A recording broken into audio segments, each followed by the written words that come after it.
What if the healthy breakfast that millions of Americans eat every single morning is silently spiking blood sugar to dangerous levels?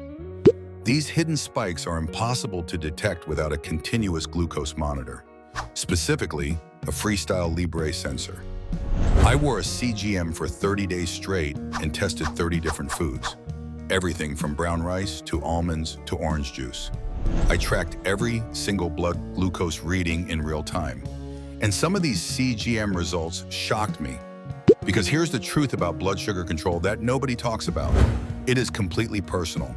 Two people can eat the exact same meal and get completely different blood glucose responses based on their own metabolism, their own insulin resistance, and their own history with food. If you are managing type 2 diabetes, prediabetes, or even if you are simply curious about what foods raise your blood sugar levels, continue watching. What you are about to see may completely change your approach to food. This video is packed with very valuable information and simple health tips, which can significantly help in managing diabetes and solving specific pain points. I'm giving evidence-based strategies for managing diabetes, as outlined in the American Diabetes Association's Standards of Care in Diabetes. For decades, the standard advice for diabetes management has been the same. Follow the glycemic index, avoid sugar, eat whole grains. And if you have type 2 diabetes or even prediabetes, you have probably been handed a list of so-called diabetes-friendly foods and told to stick to it. But here's the problem. The glycemic index was measured on healthy volunteers with fully functioning insulin sensitivity and no significant insulin resistance. So if your body already struggles to process glucose efficiently, you are essentially following someone else's blood sugar data, not yours. Please share the video. Knowledge is power. Knowledge sharing is an effective way to combat diabetes. By sharing, you are helping the diabetes community. I had given the links of scientific research studies in the description of the video. Even the keto diet, which millions of Americans use to manage blood glucose, does not account for individual metabolic variation. What works for one person's blood sugar control might not work for another. Let's break it down into 3 clear categories, starting with the finding that genuinely surprised me. Category 1 was foods I thought were safe, but absolutely were not. Let's start with the one that hit hardest. Oatmeal, not the sugary packet type.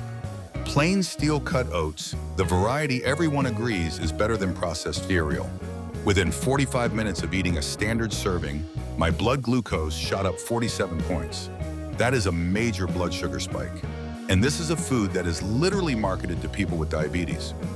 Research indexed by the NIH and published on PubMed confirms that the degree of oat processing does affect postprandial glucose. Steel-cut oats cause a lower spike than instant oats. But what that research does not account for is individual insulin resistance. For people with compromised insulin sensitivity, even steel-cut oats can trigger a significant blood sugar spike. While oatmeal caused a significant increase, orange juice had a worse impact, creating a 61-point spike in under 30 minutes, the single fastest spike across all 30 foods tested. White rice surged 55 points. Brown rice came in at 44 points. Ripe bananas caused a 38-point blood sugar rise. And whole wheat bread pushed my sugar levels up by 40 points. What do all of these foods that spike blood sugar indicate?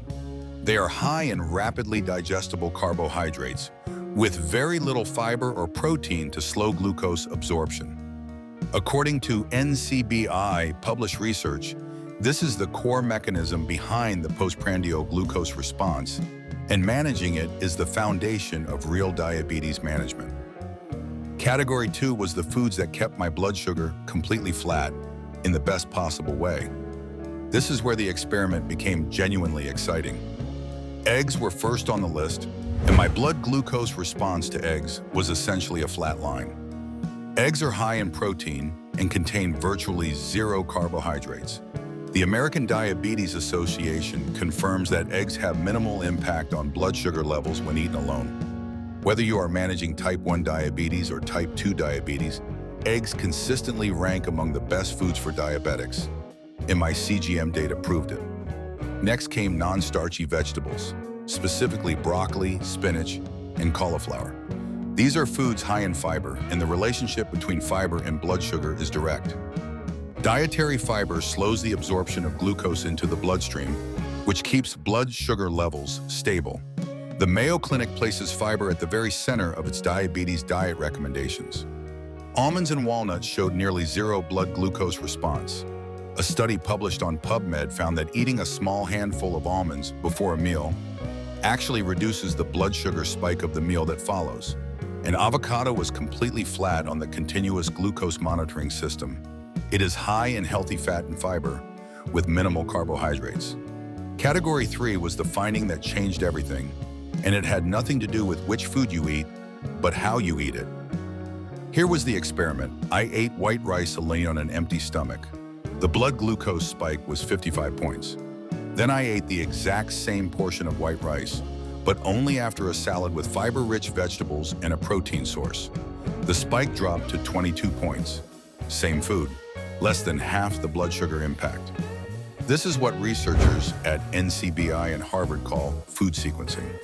A study published through PubMed found that eating vegetables and protein before carbohydrates reduced glucose spikes by up to 40%. This has been replicated in multiple clinical trials reviewed by the NIH. The same effects showed up repeatedly across my testing.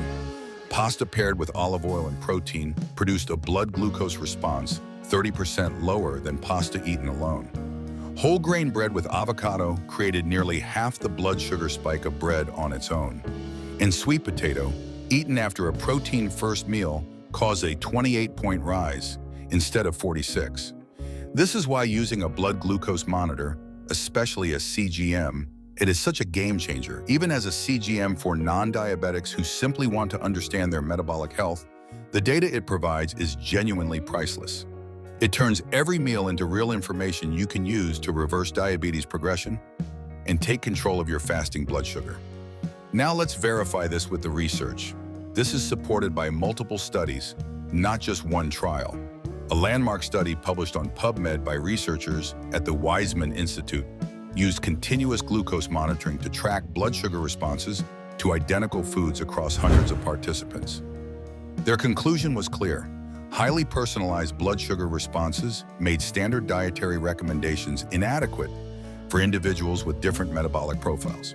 The National Institute of Diabetes and Digestive and Kidney Diseases confirms that individuals with elevated fasting blood sugar and type 2 diabetes experience dramatically larger glucose spikes than metabolically healthy people, even when eating the same food in the same portion. The Mayo Clinic's diabetes management protocols place low glycemic foods and dietary fiber at the core of blood sugar control, which aligns exactly with what this CGM data showed repeatedly across 30 foods.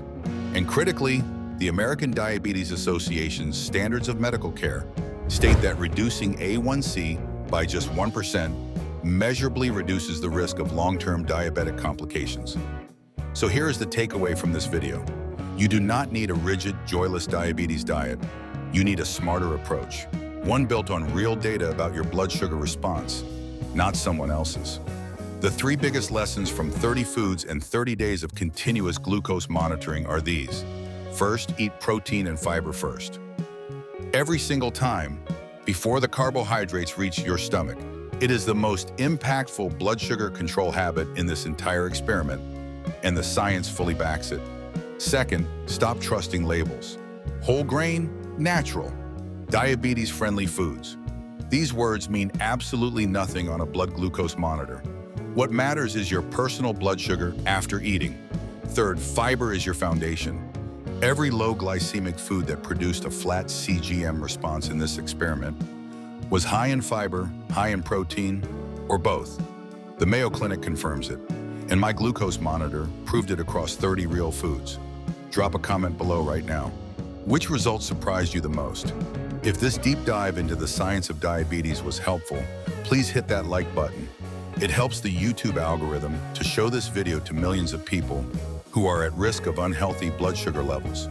Don't forget to subscribe to the channel for more science-backed health tips. Thanks for watching, and I'll see you in the next video.